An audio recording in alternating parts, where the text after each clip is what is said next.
Hello বন্ধুরা, কেমন আছো তোমরা সবাই? আমি পিয়ালি, তোমাদের সকলকে স্বাগত জানাই আমার চ্যানেল টেস্ট উইথ পিয়ালিতে।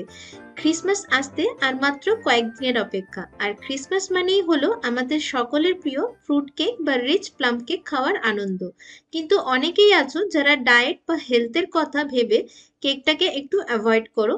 তাই তাদের জন্য আজকে আমি নিয়ে এসেছি মুশকিল আসান প্লাম কেকের হেলদি ভার্সন, ময়দা, চিনি, বাটার ছাড়া প্লাম কেক, মানে আটা আর গুড় দিয়ে তৈরি প্লাম কেকের রেসিপি। তাই পুরো ভিডিওটাকে একটু মিস না করে দেখতে থাকো আটা গুড়ের হেলদি প্লাম কেকের ভিডিও।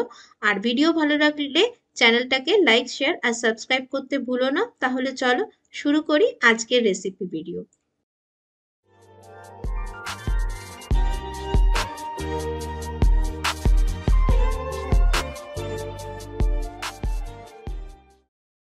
যেহেতু এটা healthier version of plum cake বানাচ্ছি, তাই আজকে আমি প্যাকেজড অরেঞ্জ জুস ইউজ করছি না। এর বদলে একদম ফ্রেশ একটা কমলা লেবু নিয়েছি। এবার লেবুটাকে হাফ করে কেটে নিয়েছি আর একটা বাটিতে একটা ছাঁকনি রেখে এর মধ্যে লেবুটার জুসটা বের করে নিচ্ছি, যাতে লেবুর দানা বা বীজগুলো জুসের মধ্যে না চলে যায়। তাই এটাকে একেবারে ছেঁকে নিচ্ছি। তো এখানে 1/4 কাপের থেকে একটু বেশি জুস আমি পেয়েছি, মোটামুটি 1/4 কাপ অরেঞ্জ জুস হলেই আমাদের চলবে। এবার এই জুসের মধ্যেই আমি এক এক করে সব ড্রাই ফ্রুটস গুলো দিয়ে দেবো। তো প্রথমে দিয়ে দিলাম 2 চামচ মতন ক্র্যানবেরি, 2 চামচ কালো কিশমিশ, 2 চামচ দিয়ে দিচ্ছি এখানে টুকরো করা চেরি, 2 চামচ দিয়ে দিচ্ছি টুকরো করা অ্যাপ্রিকট। এগুলো সব 2 টেবিল স্পুন করে নেওয়া আছে। 2 টেবিল স্পুন দিয়ে দিচ্ছি এখানে ব্ল্যাক কারেন্টস। তারপর দিয়ে দিলাম 2 টেবিল চামচ ছোট করে টুকরো করা কিউই, 2 টেবিল চামচ দিচ্ছি নর্মাল কিশমিশ, 2 টেবিল চামচ এখানে দিচ্ছি কাজুর টুকরো। এটা আমি ভাঙা কাজুর টুকরো ব্যবহার করেছি এখানে। 2 টেবিল চামচ টুকরো করা আমন্ড, 2 টেবিল চামচ নিচ্ছি টুকরো করা মোরব্বা বা পেঠা, আর 3 টেবিল চামচ নিচ্ছি মিক্সড টুটি ফ্রুটি। আর সাথে আমি আরো 2 টেবিল চামচ মতন এখানে লাল টুটি ফ্রুটিও ব্যবহার করেছি। এটা অপশনাল, তোমাদের কাছে থাকলে দিতে পারো, না থাকলে দরকার নেই। এবার এই সব কিছুকে আমি অরেঞ্জ জুসে ভালো করে মিক্স করে নিচ্ছি। ড্রাই ফ্রুটস গুলো যাতে ভালোভাবে অরেঞ্জ জুসটাকে সোক করতে পায়, তাই এটাকে 3 ঘন্টার জন্য আমি এটাকে ঢাকা দিয়ে সাইডে সরিয়ে রেখে দেবো এভাবে। এবার চলো তোমাদেরকে দেখিয়ে দিচ্ছি। আমি এখানে যেহেতু চিনি ব্যবহার করছি না, তাই আমি এখানে আজকে নিয়েছি 250 গ্রাম মতন গুড়। আর এটা মোটামুটি 1 কাপ গুড় হয়েছে। এটা গুড়টাকে আমি টুকরো করে কেটে নিয়েছি। এবার গুড়টাকে একটা বাটিতে ঢেলে নিলাম। আর তার মধ্যে আমি দিয়ে দিচ্ছি 1/4 কাপ গরম জল। এবার এটাকে গুড়টাকে গরম জলে ভালো করে মিক্স করে কিছুক্ষণের জন্য রেখে দেবো, যাতে গুড়টা ভালোভাবে গলে যায়। গুড়টা যতক্ষণ গলছে ততক্ষণ চলো আমরা কেক মোল্ডটাকে রেডি করে নিই। তো আমি এখানে একটা 6 ইঞ্চের কেক মোল্ড নিয়েছি। এটা 1 পাউন্ডের কেক মোল্ড। এবার এই কেক মোল্ডটাতে একটু তেল দিয়ে এটাকে ব্রাশ করে নিচ্ছি ভালো করে। আর তারপরে একটা বেকিং পেপারকে গোল করে কেটে মাঝখানে বসিয়ে দিলাম, আর সাইডগুলোতেও কেক মোল্ডের সাইডেও কিছুটা বেকিং পেপার লাগিয়ে নিলাম, যাতে কেকটা খুব সহজে আমরা ডিমোল্ড করতে পারি। তো কেক মোল্ডটা এখন রেডি। এবার চলো কেক ব্যাটারটাকে রেডি করে নিই। ব্যাটার বানানোর জন্য একটা বড় মিক্সিং বলে আমি এখানে নিয়ে নিচ্ছি হাফ কাপ দুধ। দুধটা আগে থেকে জাল দিয়ে রুম টেম্পারেচারে ঠান্ডা করে রাখা আছে। এবার এর মধ্যে দিয়ে দেবো 1/4 কাপ রিফাইন্ড তেল। তোমরা এই জায়গায় মেল্টেড বাটারও ব্যবহার করতে পারো। আর সাথে দিয়ে দিচ্ছি 1 চিমটে লবণ, আর দিয়ে দিচ্ছি হাফ টিস্পুন অরেঞ্জ এসেন্স। এবার যে গুড়ের মিশ্রণটা বানিয়ে রেখেছিলাম, গুড়টাকে যে গরম জলে ভিজিয়ে রেখেছিলাম, সেটা গুড়টা গলে গেছে। এটাকে একটা ছাঁকনি দিয়ে ছেঁকে নিলাম, কারণ গুড়ের মধ্যে অনেক ইম্পিউরিটিস থাকে, সেটাকে ছেঁকে নেওয়াই ভালো।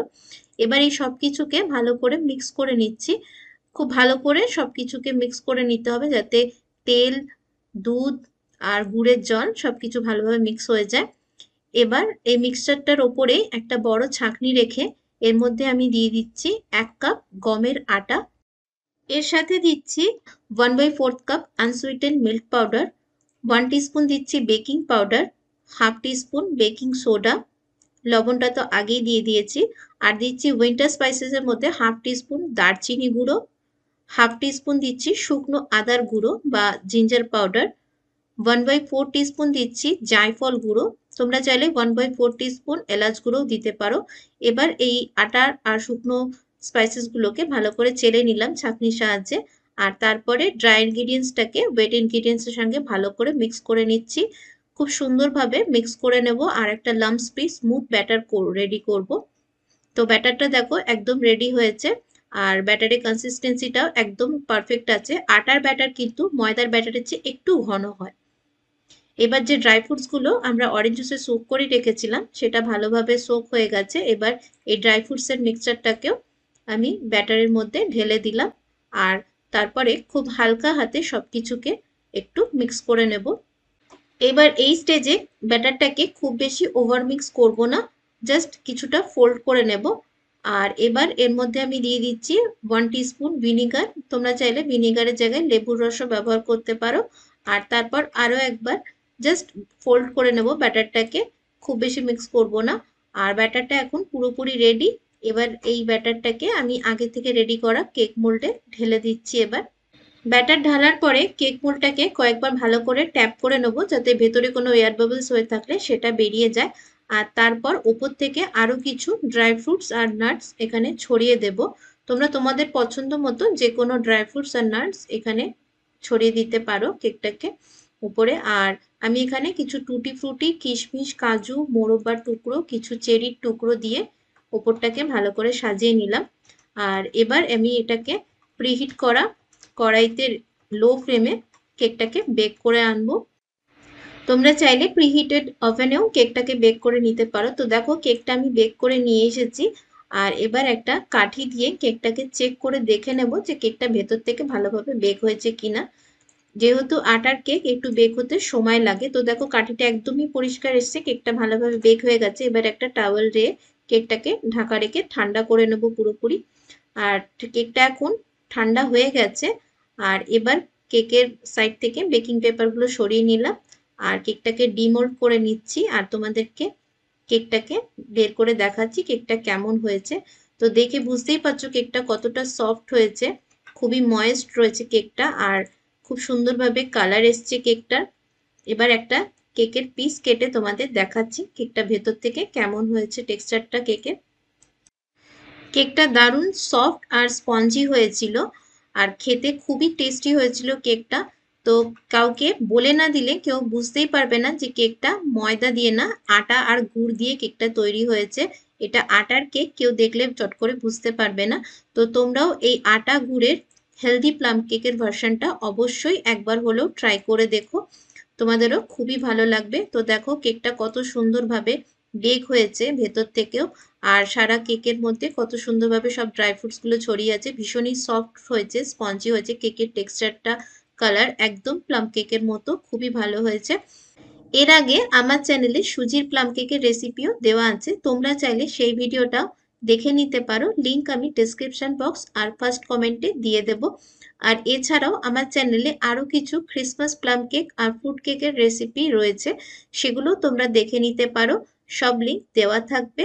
আর আজকের এই আটা গুড়ের তৈরি হেলদি প্লাম কেকের রেসিপি যদি তোমাদের ভালো লেগে থাকে তাহলে অবশ্যই ভিডিওটাকে লাইক করে শেয়ার করে দিও। আর আমার চ্যানেলে এইভাবে নিত্য নতুন নানান ধরনের কেকের আইডিয়া, রেসিপি, কেক ডেকোরেশন দেখতে চাইলে চ্যানেলটাকে অবশ্যই সাবস্ক্রাইব করে নোটিফিকেশন বেলটাকে অন করে নিও। দেখা হবে তোমাদের সাথে নতুন ভিডিওর সাথে। ভালো থেকো, সুস্থ থেকো।